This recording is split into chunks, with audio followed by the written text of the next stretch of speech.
Assalamualaikum warahmatullahi wabarakatuh dan selamat malam, selamat petang kepada semua pendengar Yuwana Usrah Show pada malam ni. Kita bertemu lagi dalam Yuwana Usrah Show yang mana kita dalam channel kali ni Usrah Show ni kita akan kupas ataupun tafsir surah Al-Kahfi. InsyaAllah. Pada malam ni insyaAllah kita sambung ayat 11-12. Saya recap balik usrah yang minggu lepas, yang mana ayat 8 dengan 9, yang mana Allah fokus saya recap ayat 6 dengan 7 dulu. Yang mana ayat 6 serangan An-Nadar bin Haris, betul nama dia Ustaz? An-Nadar bin Haris, seorang paling popular yang menyerang Nabi Muhammad sallallahu alaihi wasallam. Dakwah Nabi dia serang. Lepas tu Nabi bersedih. Ayat 7 Nabi bersedih. Lepas tu Allah cerita pasal perhiasan bumi. Lepas tu ayat 8 Allah sambung pasal bumi semata-mata. Bumi gersang apa semua. Itu adalah pembukaan kepada cerita surah Al-Kahfi. Yang mana kalau kita ikuti minggu lepas, ia sangat unik. Allah mukaddimah cerita tu dengan bumi. Lepas tu malam ni kita akan sambung dengan ayat 11 dengan 12. InsyaAllah kita sama-sama dengarkan kupasan daripada Ustaz Wanji. Bismillahirrahmanirrahim. Assalamualaikum warahmatullahi wabarakatuh. Alhamdulillahirrabbilalamin. Wassalatu wassalamu ala syafil mursalin wa ala alihi wa sahbihi ajma'in. Qala rabbi syrah li sadri wa yassir li amri wahlul 'uqdatam min lisani yafqahu qawli wa ba'. Faris dan teman-teman sekalian, alhamdulillah, syukur pada Allah pada malam ni kita bertemu untuk kita sambung bincang tafsir surah Al-Kahfi. Pada malam ni insya-Allah kita akan masuk ayat ke-11 dan ayat ke-12 lah insya-Allah. Kalau tak ada apa-apa kita boleh lajak ke ayat ke-13 lah kalau sempat insya-Allah. Insya-Allah. Kita ingat balik dalam ayat yang lepas tadi pun Faris dah sebut secara ringkas. Berkenaan dengan ayat-ayat sebelum ni. Cuma mungkin kita nak relate antara ayat 11 dan ayat ke-10. Dalam ayat ke-10 hari tu kita ada cerita tentang Allah Ta'ala sudah memulakan perbincangan berkenaan dengan surah kisah Ashabul Kahfi. Dan Ashabul Kahfi. Yang menariknya Allah Ta'ala guna perkataan fityah tu kan. Fityatun yang kita terjemah sebagai anak-anak muda lah. Dalam bahasa Arab ni anak muda dia ada dua perkataan. Yang pertama al-fityah, ada satu lagi asy-syabab. Asy-syabab kan. Beza al-fityah dengan asy-syabab ni. Fityah ni kita boleh terjemah sebagai pemuda yang cergas. Oh, dia ada beza. Kalau pemuda yang cergas tu disebut sebagai al-fityah. Kan. Jadi perkataan fityah itu ada satu lagi perkataan yang keluar daripada perkataan yang sama, iaitu fatwa. Jadi fatwa ni sifatnya adalah sesuatu yang kita memberitahu tu sifat dia cergas, sesuai dengan zaman lah. Itulah fatwa. Kalau kita menyebut hal-hal yang telah diberitahu oleh ulama-ulama dulu-dulu, itu tidak disebut sebagai fatwa. Jadi sifat bagi fatwa ni dia mesti cergas kan. Jadi ada satu lagi perkataan iaitu fityah, pemuda terjemahan dia. Ashabul Kahfi itulah. Ashabul Kahfi itu, tapi dia adalah anak-anak muda kan. Muda juga. Tapi dia tak guna perkataan asy-syabab, tapi dia guna dengan perkataan al-fityah. Jadi kita nampaklah. Jadi anak-anak muda yang dikatakan Ashabul Kahfi ni dia bukan biasa, bahkan anak muda yang luar biasa. Ya, betul. Ada kecergasan, ada keberanian untuk berselisih dengan orang-orang zalim demi mempertahankan hidayah yang ada pada diri mereka. Walaupun sanggup dibunuh sekalipun.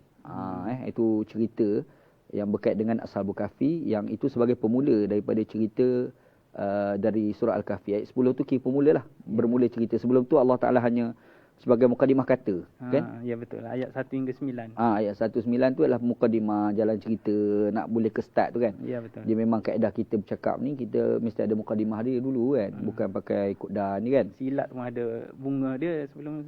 Silat pun ada bunga. Kita nak bertumbuk pun ada bunga kan. Betul. Ini kan pula bila kita berkomunikasi Okey, jadi pada malam ni kita akan masuk ayat yang ke-11 Allah Subhanahu Wa Taala kata fadarabna ala adhanihim fil kahfi sinina adadan. Allah Ta'ala sebut fadarabna ala adhanihim fil kahfi sinina adadan. Kalau ikut dalam terjemahan Abdullah Basmeh, dia tulis itu, lalu kami tidurkan mereka dengan nyenyaknya dalam gua itu. Anak muda tu dia dah lari daripada raja yang zalim. dia pergi tidur dalam gua. Kemudian Allah Ta'ala kata bertahun-tahun. Lama lah. Ya. Kan? Nanti kita akan jumpa ayat yang Allah Ta'ala gambarkan 300 tahun lebih lah. Perinciannya akan datang kita akan ada bincang. mention berapa lama dia? Ada. Ada dalam ayat akan datang. Dia akan sebutlah berapa 300 tahun tu, 300 kiraan Qamariyah ke Syamsiah. Semua ada perbahasan dalam kalangan ulama Islam. Kemudian Allah Ta'ala kata yang banyak bilangannya. Disebut bertahun-tahun. Lepas tu bilangan dia banyak. Bilangan tu pemuda tu? Tak, bilangan anak muda tu. Bilangan tahun tu. Tahun. Bilangan tahun tu lama. Tu gambaran ayat. Ikut terjemahan Abdullah bin Masmeh dulu.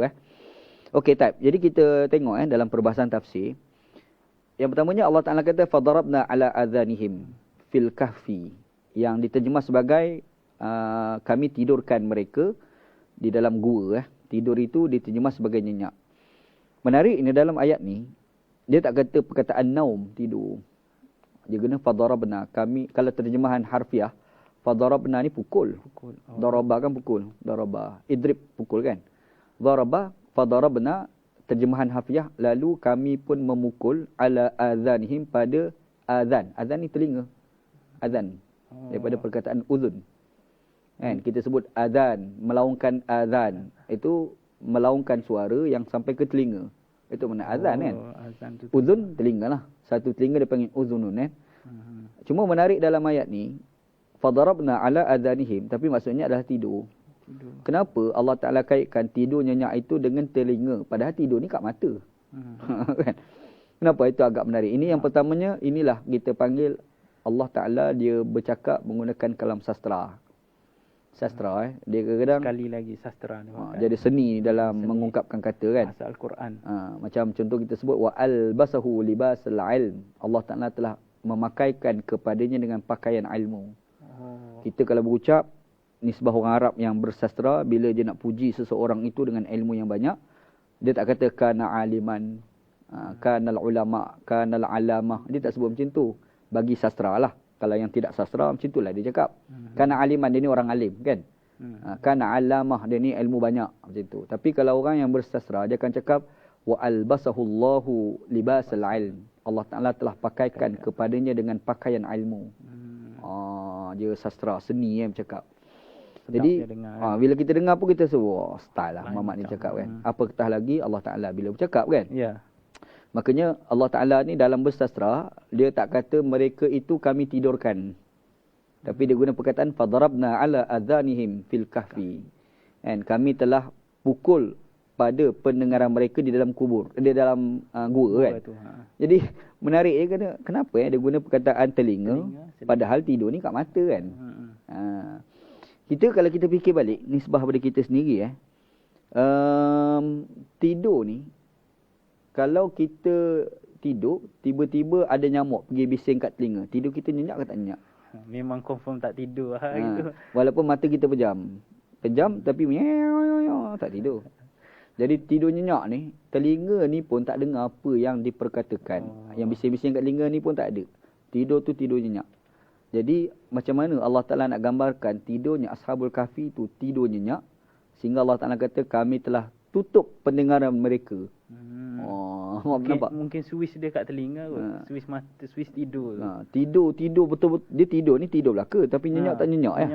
Nyenyak tak nyenyak ya. Kan? Jadi Allah Ta'ala ni dia bagi mereka ni tidur tu tidur nyenyak. Nyenyak tu sampai Allah Ta'ala kata fadarabna ala adhanihim.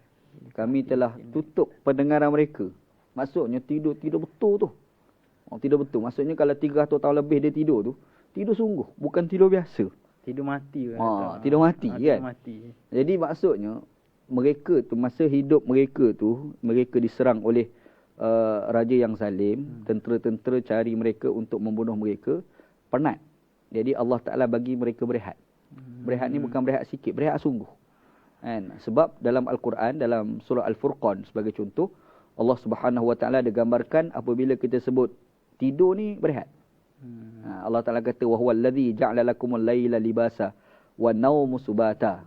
Kan? Kami jadikan dan dia yakni Allah Ta'ala telah jadikan bagi kamu itu malam sebagai pakaian bagi kamu. Lepas tu an-naum subatan. Tidur itu sebagai berehat. Jadi mereka ni dah penat berlawan dengan raja yang zalim. Tiba-tiba Allah Ta'ala bagi mereka berehat. Tidur ni tidur nyenyak. Maka tahun pula tu. Beratus-ratus tahun Allah Ta'ala bagi dia orang tidur tu. Lepas tu Allah Ta'ala kaitkan dengan telinga mereka tertutup. Maksudnya tidur betul tu. Memang Allah Ta'ala nak bagi mereka ni berehat. Kan? Sebab kita ni dapat ilmu ni, dua lah. Sumber ilmu bagi manusia ni dua. Yang pertama adalah pendengaran, yang kedua adalah penglihatan. Ini sumber ilmu, betul tak? Ya. Kita dengar orang bercakap, kita faham. Satu lagi kita tengok. Orang pekak, dia tengok, dia dapat ilmu. Ada satu orang buta, dia dengar, dia dapat ilmu. Tapi kalau mata tak ada, telinga pun tak ada, tak dapat ilmu. Betul tak? Ya. Jadi mencapai ilmu ni mesti dengan dua sumber. Yang pertama adalah pendengaran, yang kedua adalah mata. Sunnah dia macam tu. Sebab tu Quran pun jadi sebut waja'ala lakum sam'a wal absara wal afidah, kan? Allah Taala sebut itu dalam surah Sajdah. Kita selalu baca surah Sajdah tu kan. Allah Subhanahu wa taala kata Allah Taala telah menjadikan bagi kamu tu pendengaran, sumber ilmu, wal absar, penglihatan, wal afidah, hati. Jadi kita ni kalau belajar, orang buta dia mendengar. Satu lagi orang yang pekak boleh melihat. Antara dua ni, mana ilmu yang paling mudah, paling banyak kita boleh dapat? Mendengar. Dengar kan. Sebab tu orang buta, kadang-kadang dia dapat ilmu, dia lebih alim daripada orang biasa, boleh berlaku. Tapi kalau orang tu dia pekak, tapi mata boleh melihat, dia boleh dapat ilmu. Tapi tahap ilmu dia dapat itu tak banyak dibandingkan dengan orang yang buta, telinga dia tidak pekak. Nampak? Orang pekak dengan orang buta ni, dua-dua boleh dapat ilmu. Tapi mana yang lebih senang dia dapat ilmu? Mana lebih banyak dapat ilmu? Orang yang buta tu lebih senang dapat ilmu berbanding dengan orang yang pekak. Walaupun dua-dua boleh dapat ilmu kan. Jadi disebabkan itu tu Allah Ta'ala mulakan dengan as-sam'a, pendengaran dulu. Wa ja'ala lakumus sam'a, pendengaran. Wal absar, penglihatan. Al-afidah, proses. Sebab kita nak memahamkan kat hati. Proses memaham tu kat hati. Orang kata cerah hati. Cerah hati di sinilah, hati. Kita dapat ilmu. Dia ilmu macam kita tulis dalam laptop, tap. Lepas tu maklumat ilmu tu disimpan dekat RAM. Kita pun tengah save, dia akan masuk dalam hard disk, kan? Kita dapat ilmu pun lebih kurang macam tu juga sebenarnya, kan? Bila kita belajar, orang duk cerita-cerita kita dengar. Tapi ada orang ni masuk telinga kanan, keluar telinga kiri. Betul tak? Ya, betul. Jadi macam mana ilmu tu masuk, dia bukan masuk, dia save masuk dalam hati. Jadi nak masuk hati tu dia kena ada proses, namanya al-afidah. Afidah ni proses hati. Kita terjemah hati. Tapi ada satu lagi perkataan yang makna hati, iaitu al-qalb, kulub. Hati juga kan? Ya. Apa beza dia? Jadi hati tu super hadis tu lah. Afidah ni macam RAM tu. Jadi bila kita belajar, mendengar, lepas tu ataupun melihat, dia masuk dalam hati, dia proses. Dia masuk dalam hati lagi. Hati dalam hati. Mungkin itu yang kita boleh faham dalam bahasa Melayu, perbezaan di antara hati dengan jiwa. Hati dan jiwa kan? Jadi kita ni, bila kita orang yang minat dengan ilmu, dia tengok, dia mengantuk. Kalau dia minat dengan ilmu, dia jadi tak mengantuk. Ada orang ni, dia suka baca buku. Ada pula orang yang lain yang kebiasaannya, dia baca buku makin mengantuk. Itu biasalah. Dengan malam tak boleh tidur. Dia ambil buku baca, dalam tidur. Sebab dia tak ada jiwa dengan ilmu. Dia bukan dalam istilah kita panggil ulat buku. Kan? Ada pula orang ni, dia ulat buku. Dia ni, kalau malam jangan baca buku. Kalau baca buku, sampai pagi dia tak tidur. Sebab dia minat baca buku. Jadi, kita tengok, dapat ilmu. Tapi ada satu lagi, dapat ilmu adalah dengan mendengar. Dekat ilmu. Jadi, bayangkan kalau orang tu minat dengan ilmu, dia tidur, dia dengar orang dah bersyarah. Dengan walaupun melalui kaset ke CD, betul pulang lah. Dia tak tidur walaupun nampak dia pejam. Jadi tidur dia, kalau tidur pun orang panggil tidur ayam. Bukan tidur nyenyak. Orang tidur ayam ni, dia tak berehat. Dia terganggu. Kita dah nampak orang yang bekerja itu tubuh badan. Tapi sebenarnya, ada satu lagi orang bekerja otak. Otak dia bekerja. Orang kerja dekat pejabat, balik kerja sampai petang, penat. Kita pergi penat apa? Kau bukan kerja angkat barang. Bukan kan? angkat simen pun. Bukan apa pun. Kenapa boleh penat? Sebab otak dia bergerak. Berfikir kan. Dia bergerak. Tapi macam mana dia bergerak? Sebab dia tengok. Dia tengok tulisan, dia baca dokumen. Betul tak? Ada satu lagi tu, dia dengar syarahan. Penat sebenarnya. Proses otak dia. Proses tu kan. Jadi, bagaimana nak bagi orang tu betul-betul berehat, biar mata dia biar pemandangan dia tak nampak, pendengaran dia pun tak dengar. Walaupun dia tak pekak. Bukanlah gegenan dia pecah, tak. Tapi Tuhan tutup daripada dengar. Kan? Maka mata dia pejam, Allah Ta'ala kaitkan dengan telinga. Fadarabna ala adhanihim, pendengaran mereka. Sebab Allah Ta'ala nak bagi mereka ni betul-betul berehat. Nak bagi berehat betul. Sebab kau dah bergaduh tu kan dengan raja-raja yang zalim. Sebenarnya anak-anak muda ni dia bukan orang biasa. Dia orang ni kerabat dia raja sebenarnya. Dia orang ni bukan budak-budak biasa, anak-anak muda yang bangsawan. Dari kalangan dia orang juga. Dia ni bangsawan. Dia orang ni kalau kita istilah sekarang ni kerabat dia raja lah. Kerabat. Jadi kerabat dia raja, pegawai kerajaan yang memang duduk dengan raja, kaya dan mewah. Cumanya bila raja tu bercerita tentang mengaku dia sebagai Tuhan, jadi budak-budak ni kita tak betul ni.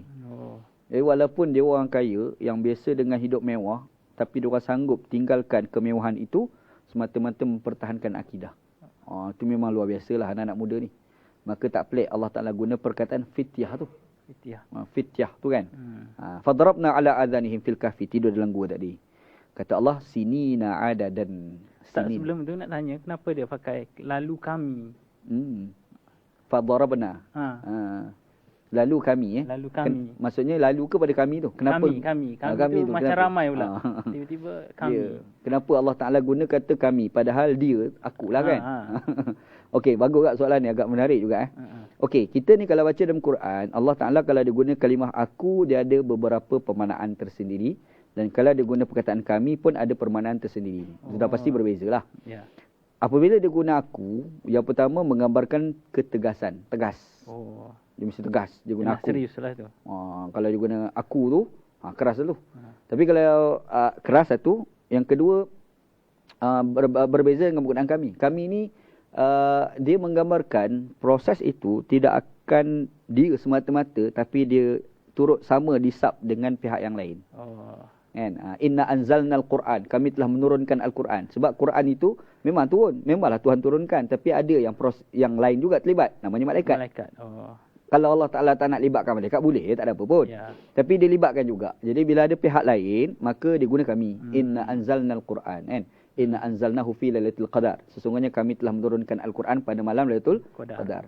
Sebab tu bila kita pergi ke akhir ayat tu, dia sebut berkenaan dengan malaikat-malaikat yang membawa Al-Quran, dan malam tu lebih baik daripada 1000 malam tu kan.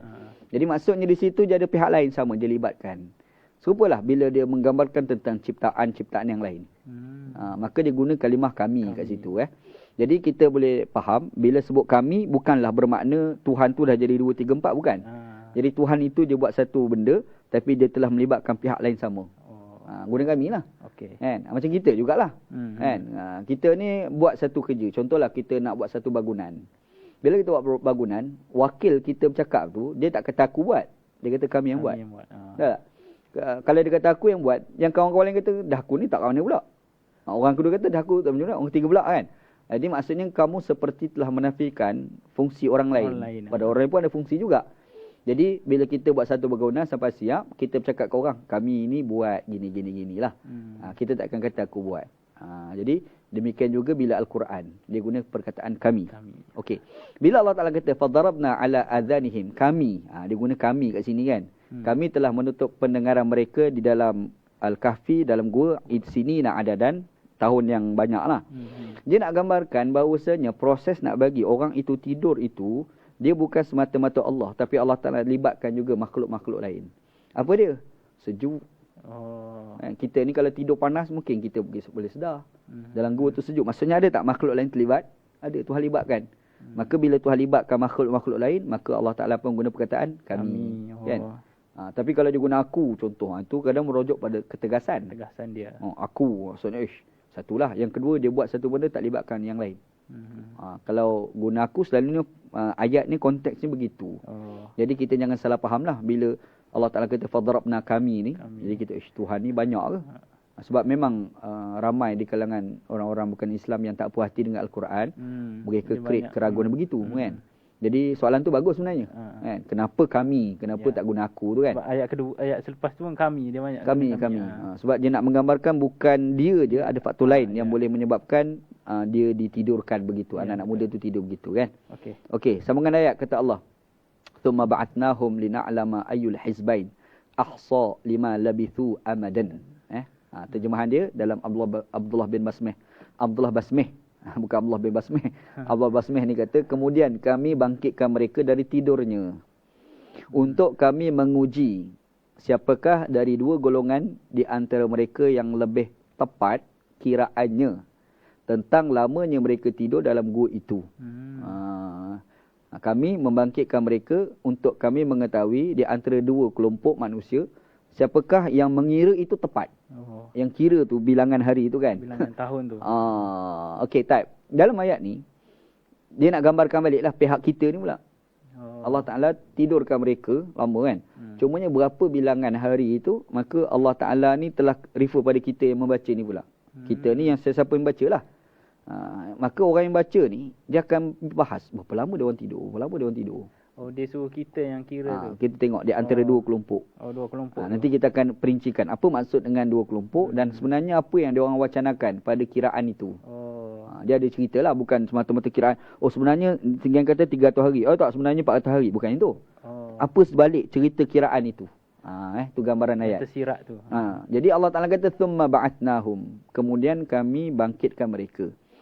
Dalam ayat ni dia guna perkataan ba'athna. Apa maksud dia? Kalau tidur, kita bangun. Daripada tidur, dia panggil yaqazah. Kita bisa dengar istilah yaqazah. Yaqazah aja dengar. Orang sekarang ni ada orang klaim jumpa Nabi secara yaqazah. Jadi kalau kita tidur, kita bangun daripada tidur, itu dia panggil sebagai yaqazah. Tapi dalam ayat ni dia tak kata perkataan yaqazah. Dia guna perkataan ba'athah. Kita bisa dengar orang kata Nabi Muhammad SAW ni 10 tahun ba'athah. Perkataan tu ba'athah. Kita terjemah dibangkitkan menjadi Nabi. Ba'athah ni maksudnya dibangkit. Bu'itha dibangkitkan. Dalam ayat ni dia guna perkataan ba'athah. Dia tak guna perkataan yaqazah. Kan? Itu hikmah Allah Ta'ala. Kenapa soalan dia kenapalah? Sebab tidur tu lama. Kalau tidur sekejap, kita bangun pada tidur, yang tidur sekejap, dia tak guna perkataan ba'athah. Dia akan guna perkataan yaqazah. Sedar kot maksudnya. Jadi dibangkitkan. Bila lama. Lama sangat, maka dibangkitkan. Tapi kalau kita tidur sekejap, lepas tu kita bangun pada tidur, malam ni kita tidur, esok pagi kita bangun. Itu tak guna perkataan bu'itha. Bu'itha dibangkitkan tak. Dia akan guna perkataan yuqidha. Dibangunkan daripada tidur. Jadi hikmah Allah Ta'ala, dia tak guna perkataan yaqazah tu yang style tu. Dia guna perkataan ba'atnahum. Kami bangkitkan mereka kan. Jadi nak gambarkan, kita baca cerita pun sudah faham lah. Maknanya dia orang tidur ni bukan sekejap. Lama sungguh tidur ni. Ini secara tak langsung, kita boleh faham. Kalau orang fahamlah sastra Al-Quran yang digunakan oleh Allah Subhanahu Wa Taala kan. Sebab tu kalau kita tengok dalam banyak ayat Quran ataupun dalam hadis Nabi SAW, kalau dia sebut kadang-kadang dia guna perkataan mati merujuk pada tidur. Lepas tu bangun daripada apabila dia mati, lepas tu dia bangun daripada mati tu kan. Dia guna perkataan yaqazah pun ada.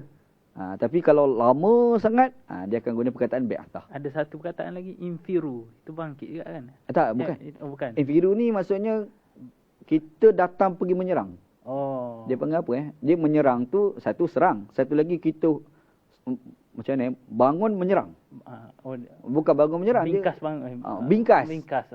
Itu infiru, bingkas. Bukan baring bangun tu bukan. Dia ini masalah terjemahan Al-Quran. Sebelum ni ada seorang kawan.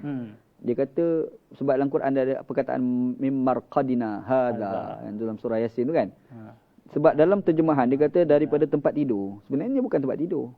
Bila dia terjemah sebagai tempat tidur, maka orang timbul, mati ni ada tidur ke? Celah-celah mati dengan anda bangkit kan tu?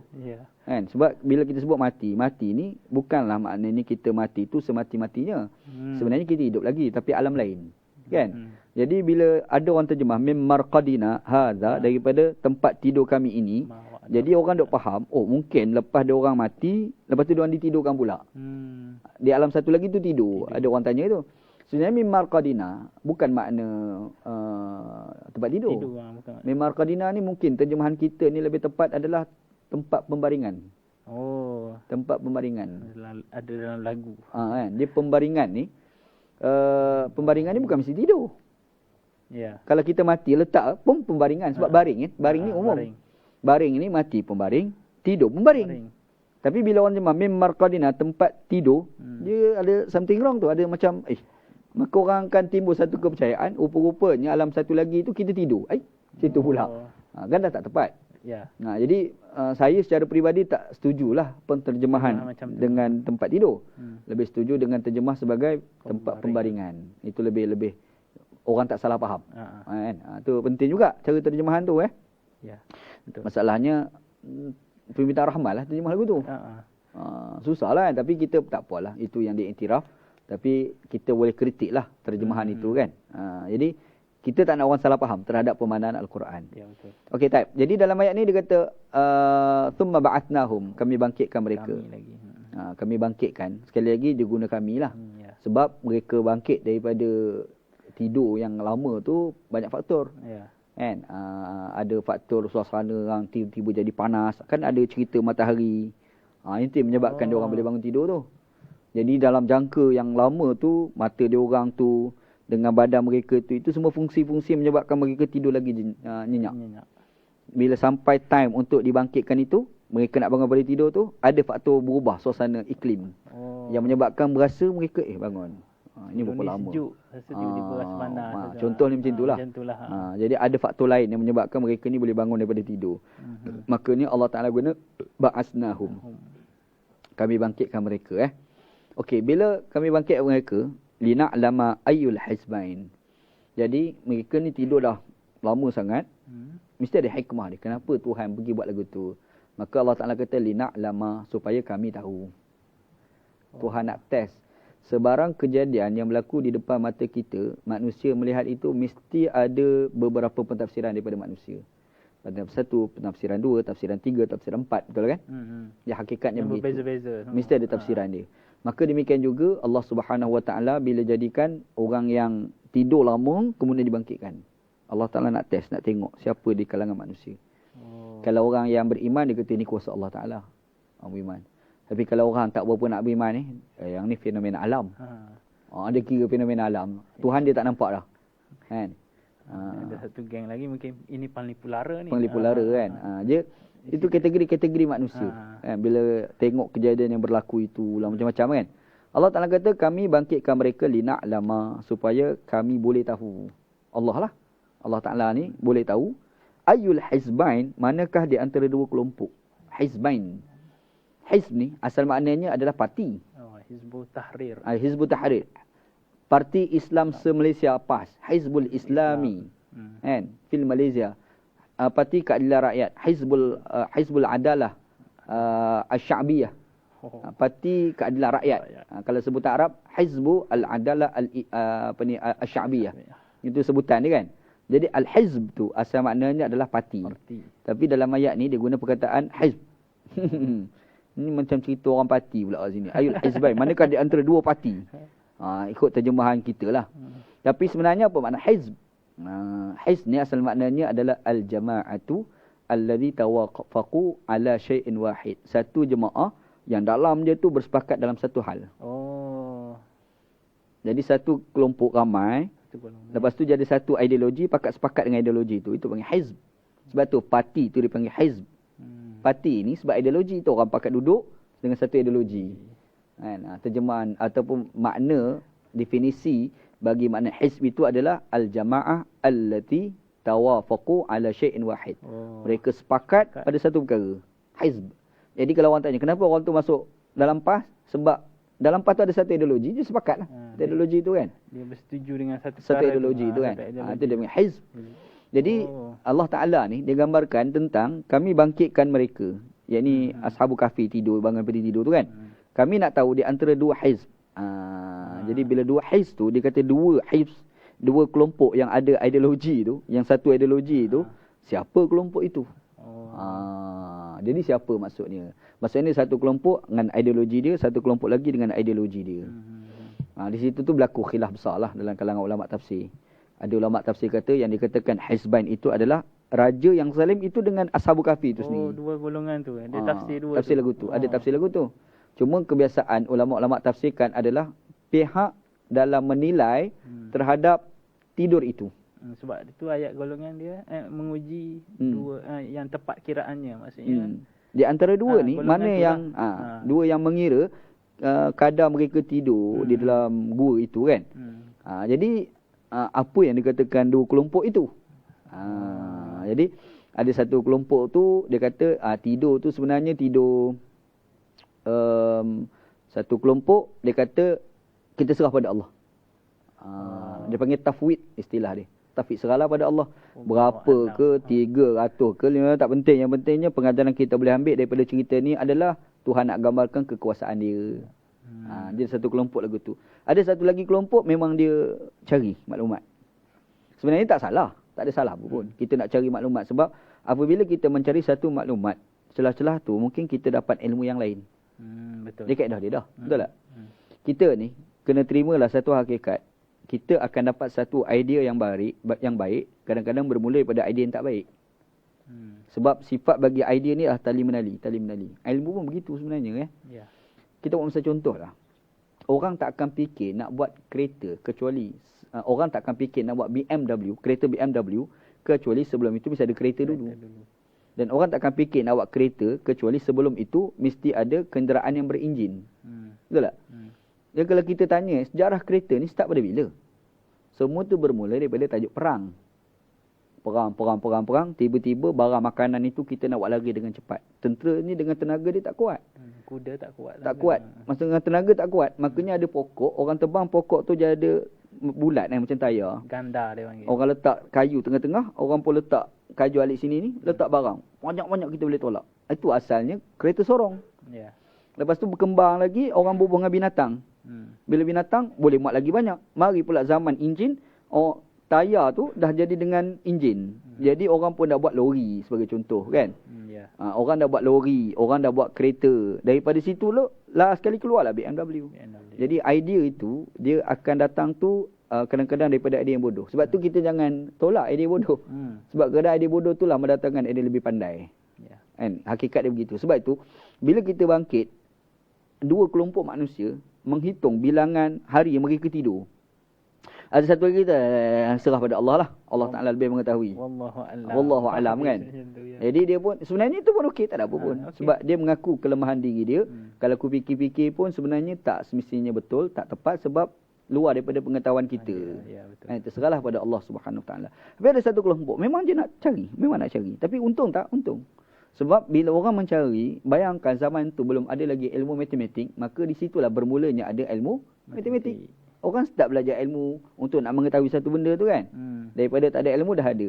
Lepas tu orang nak tahu tu pula, orang akan belajar ilmu astronomi, kiraan matahari, bulan, berapa lama dia berputar. Last sekali datang satu ilmu, dia panggil ilmu astronomi. Jadi maksudnya apabila ada orang cuba mengira itu, kita jangan anggap benda tu remeh.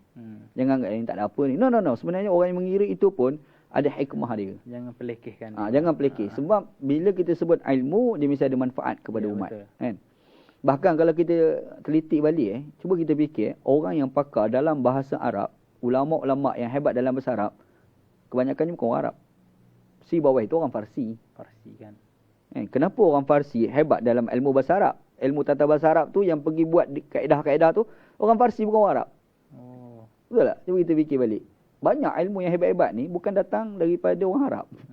Sebab dia kaji lah. Sebab orang ni, kita buat misal contoh, orang buta, dia tak macam kita orang celek. Betul tak? Orang celek ni dia berjalan, dia tak pernah bergantung. Sebab dia dah celek. Tapi orang buta, dia tak nampak. Makanya dia kena buat satu kaedah dalam fikiran dia.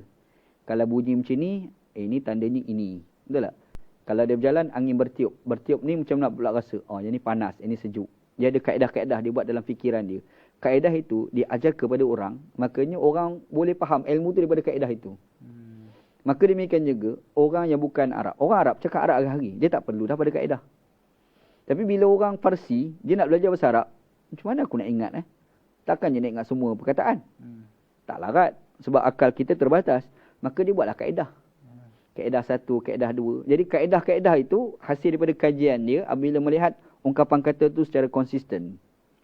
Buat kaedah kan. Bila dia buat kaedah, dia dah tak ada. Makanya kaedah tu diguna pakai oleh bangsa yang lain pula. Mari satu zaman pula, bahasa Arab yang pure itu kadang-kadang dah berlaku evolusi bahasa. Yang orang Arab zaman kemudian dia tak guna dah perkataan yang digunakan pada zaman Nabi SAW. Jadi nak faham, terpaksa guna pula kaedah yang dibuat oleh si bawah tadi.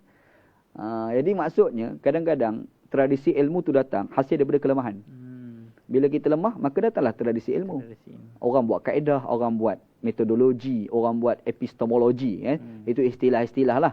Kalau orang belajar ilmu universiti akan sebutlah istilah-istilah macam tu kan. Maka demikian juga bila Allah Taala kata kami nak tahu di antara dua pihak. Dua pihak tu hizbain ahsa lima labithu amadan. Kadar yang lama mereka tidur itu ada dua kelompok. Satu kelompok yang memang mereka kata ni tak apalah, serah pada Allah Taala, kita dah fikir dah. Tapi ada satu kelompok lain kata tak. Kita boleh kira. Dia kira-kira sebenarnya pada kira tu dapat tradisi ilmu pula. Kita buat misal contoh orang bahas berkenaan dengan Allah Taala ni tak serupa dengan makhluk. Contoh ya. Sebab Allah Taala kata laisa kamitsli syai'. Allah Taala tidak akan menyerupai sesuatu pun. Sekarang ni orang dulu bila dia bertembung ilmu, sebab kata bila Allah Taala kata Allah Taala tak serupa dengan makhluk, maka timbullah beberapa perkara, antaranya tak serupa tu macam mana maka bila sebut tak serupa macam mana, ada angin yang bertiup, kita pun rasa angin. Apakah Tuhan ni seperti angin? Ni soalan dia kan. Lepas tu mungkin angin tadi, tapi ada udara yang kita duduk, kita sedut. Ni tak rasa pun angin ke? Bukan angin, angin lain. Yang udara kita sebut ni satu benda yang lain. Lepas tu ada pula tajuk oksigen, ada tajuk karbon dioksida, betul tak? Ribut lagi lain. Macam-macam kan? Semua tu ada. Jadi sebenarnya daripada satu tajuk, tajuknya adalah Allah Taala tak serupa dengan makhluk, maka di situ tu datang tradisi ilmu bahas apa itu angin, apa itu udara. Makanya keluar pula beberapa istilah, jirim dan jisim. Kan? Sekarang ni perkataan ni bukan dalam pengajian ilmu Islam, tapi dah ada dalam ilmu sains. Sains belajar tajuk ni, jirim dan jisim. Kalau kita pergi tanya budak-budak yang tak reti bahasa Arab pun, yang tapi dia orang belajar sains, sebut jirim dan jisim, dia faham. Padahal asal perkataan itu dalam wacana Arab, debat antara orang-orang Islam berkenaan dengan tajuk Allah Ta'ala ni tak serupa dengan makhluk. Dia asal daripada situ. Situ wacana dia. Allah Ta'ala semua makhluk. Hatta jirim dan jisim. Kalau dia macam udara tu kan, itu nak kata apa tu? Jirim ke jisim? Kalau jisim macam kita ni kan. Tapi kalau udara ni sebenarnya apa? Itu kan masih makhluk lagi. Asal itu tajuk je. Laisa kamitsli syai'. Allah Ta'ala tak serupa dengan makhluk. Jadi tradisi ilmu tu datang bermula daripada sesuatu yang manusia susah nak kecerap dulu. Dia buat kaedah, maka ada tradisi ilmu. Penemuan-penemuan tu kan. Sebab itu bila kita baca Quran, Allah Ta'ala sebut, kami nak tahu di antara dua kelompok tadi, kiraan terhadap yang mereka tidur lama tadi tu. Itu hikmah Allah Subhanahu Wa Ta'ala. Begitu. Okey, berapa jam? Boleh lagi? Berapa minit dah kita ni? Setengah jam rasanya baru. 5 minit lagi. Okey, boleh nak sambung 5 minit. Macam boleh kot. Nahnu naqussu 'alaika naba'ahum bil haqq. Innahum fityatun amanu bi rabbihim wa zidnahum huda. Ni ayat yang ke-13 kan? Okey, sambungan ayat. Allah Taala pun sebut, ni baru start cerita sebenar berkenaan dengan kisah Ashabul Kahfi. Sini baru start dia. Kami ceritakan kepada kamu, wahai Muhammad. Kami ceritakan kepada kamu, wahai Muhammad, perihal mereka dengan benar. Sesungguhnya mereka itu orang-orang muda yang beriman kepada Tuhan mereka, dan kami tambahan mereka dengan hidayah petunjuk. Ini terjemahan Abdullah Basmih lah. Kalau ikut terjemahan saya pula, kami ceritakan kepada kamu berita-berita mereka dengan yang benar. Cerita tu benar. Lepas tu, innahum, apa cerita tu? Apa berita yang benar tu? Mereka itu adalah anak-anak muda. Yang kita sebut tadi, anak muda yang cerdas tu kan. Lepas tu, amanu, yang mana mereka telah beriman. Birabbihim, kepada Tuhan mereka. Cergas dah anak muda tu. Beriman pula. Wazidnahum huda, dengan sebab keimanan itu, kami tambah lagi petunjuk pada mereka. Ini kata Allah. Ikut terjemahan tu, itu lebih mudah faham daripada baca terjemahan sini. Okey, dalam ayat ni, dia kata, nahnu naqussu. Kisah. Kita kalau orang bercerita ni, dia ada beberapa perkataan. Satu, kisah. Yang kedua, hikayat. Yang ketiga, riwayat. Itu semua merujuk pada kisah belaka kan. Orang Melayu ni cuma kisah. Tapi sebenarnya ada beza perkataan qissah. Kisah ni ambil dari bahasa Arab lah. Kisah. Nahqussu, kisah. Apa makna kisah, apa makna hikayat, dan apa makna riwayat. Kisah ni, dia adalah cerita-cerita terhadap yang benar, cerita yang benar dan sifat dia panjang. Itu kisah. Kisah ni adalah sesuatu cerita-cerita yang telah lepas. Kalau akan datang, dia tak panggil kisah. Betul Allah Ta'ala kata, nahnu naqussu 'alaika, kami ceritakan kepada kamu Muhammad. Cerita tu bukan akan datang, cerita lepas. Sebab tu dia guna perkataan naqussu.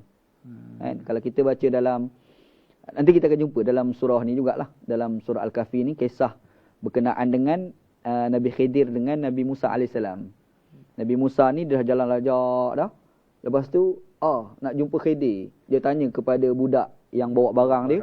Dia kata mana ikan? Oh, terlepas kat jalan belakang. Dia pun ghostan balik jalan. Dia U-turn balik tu dalam Quran kata qasasa. Langkah-langkah. Qasasa. Undur balik. Jadi cerita-cerita lepas itu panggil kisah. Kalau cerita akan datang, dia bukan perkataan kisah. Kisah ni adalah satu cerita yang telah lepas. Dan sifat cerita tu mesti lama. Kalau cerita sikit-sikit itu bukan kisah. Ada pula satu lagi dia panggil ar-riwayah. Ar-riwayah ni adalah satu cerita tali menali dan memang ada pencerita yang dipercayai. Ada orang cerita, cerita turun-temurun kan. Ada pula yang ketiga dia panggil hikayat. Hikayat ni adalah cerita yang datang daripada khayal-khayal manusia. Tu hikayat. Hikayat. Boleh jadi rekaan. Mungkin boleh jadi rekaan. Dia macam orang bercerita, ini kita goreng sikit, cerita goreng. Tak betul pun. Jadi orang tak sebut itu sebagai riwayat, orang tak sebut itu sebagai kisah, orang sebut itu sebagai hikayat. Macam kita hanjebat, hantuah. Hikayat, hanjebat orang panggil kan. Jadi kalau ikut dalam terma Arab, bila sebut hikayat, hanjebat, mesti cerita tu tak betul dok tau. Ya betul. Faham tak? Ada tak berani orang kata inilah riwayat hang tuah? Tak berani sebut. Sebab apa? Sebab tak ada sumber. Siapa yang cerita ni kan? Tapi cerita ni makruf dalam kalangan orang Melayu kan. Maka orang sebut hikayat hang tuah, hikayat hanjebat. Orang tak sebut riwayat hang tuah, riwayat hanjebat. Itu perbezaan kata lah. Jadi bila sebut naqussu alaika, Allah Taala kata nahnu naqussu alaika. Kami kata Allah ceritakan kepada kamu. Kami kisahkan kepada kamu wahai Muhammad. Kita terus faham cerita ni cerita lepas. Sebelum itulah telah berlaku. Maksudnya benda telah berlaku masa zaman Nabi, sebelum zaman Nabi sallallahu alaihi wasallam. Dan sifat dia mesti lama. Memang lamalah. Kan? Sebab kita dah sebut hari tu dia kurang lebih celah-celah di antara zaman Nabi Muhammad dengan Nabi Isa alaihi salam. Kan? Tu celah-celah dia. Mana orang kata tempoh 600 tahun kan. 600 tahun di antara zaman dua itulah. Dia celah-celah tu mungkin dah 500 tahun, 400 tahun kan. Dengan cerita ni dengan zaman Nabi sallallahu alaihi wasallam. Kemudian Allah Taala kata naba'ahum. Naba' berita. Naba' ni terjemahannya adalah berita. Dan berita ni sifat dia mesti besar. Terlempar. Macam dalam Al-Quran ada surah An-Naba'. Surah berita. Nabi tu asal pada kata An-Naba'. An-Nabi itu maksudnya membawa berita. Berita apa? Berita besar lah. Berita besar. Akhirat kan? Cerita akhirat, cerita kehidupan selepas pada mati. Lepas tu macam nak selamat dekat dunia, maka ada panduan. Tu Nabi. Tu An-Nabi itu adalah orang yang membawa berita. Daripada perkataan An-Naba'. Kan? Nahnu naqussu alaika naba'ahum. Nampak Kami menceritakan kepada kamu naba'ahum. Bila sebut naba', cerita besar mesti benar. Bil haq dengan kebenaran. Cerita. Maksudnya cerita Ashabul Kahfi ni bukan cerita main-main. Cerita besar. Orang yang rasa remeh itu maksudnya orang tu ada masalah. Sama ada iman dia ada masalah ataupun cara berfikir dia bermasalah. Kadang-kadang orang tu mungkin dia tak beriman tapi cara fikir dia betul. Maka dia pun anggap benda ni serius ni cerita ni. Allah Taala berkata nahnu naqussu alaika naba'ahum bil haq dengan kebenaran. Boleh jadi ke ustaz yang dia sebut bil haq ni dia nak tegaskan yang kisah An-Nadar tu kan? Dia macam ulang balik. Naba'ahum tu cerita tu dah benar dah. Naba'ahum tu cerita yang serius. Berita tu dah benar kan? Dia tambah bil haq itu mentakkidkan lagi makna naba'ahum. Kan? Naba'ahum tegas dah. Sebenarnya kalau dia kata nahnu naqussu alaika naba'ahum cukup dah. Tambah bil haq dengan kebenaran nak menegaskan lagi makna naba'ahum tu. Dia memang kaedah. Bukan Quran dia, bukan orang Arab. Kita orang Melayu pun. Hitam legam. Sebenarnya sebut hitam tu cukup dah. Kenapa nak buat legam contoh. Apa lagi? Manis leting. Orang Kelantan. Manis leting. Tak lah manis. Pun orang faham dah. Apa leting tu? Nak gambar manis sungguh ni. Tidak biasa ni. Manis tu kan. Putih sepu. Putih sepu kan. Kenapa? Aja dia lah hikmah. Maka begitu juga dalam Quran. Allah Ta'ala kata nahnu naqussu alaika naba'ahum. Cukup dah. Bil haq. Dia pertegah lagi kan. Cerita tu betul. Maksudnya kalau kau kata tak betul ni, kau ada masalah besul kau ni. Memang ada masalah iman kau ni kan. Kalau tak pun ada masalah fikir yang tak betul macam itulah. Apa kata Allah? Innahum fityatun amanu.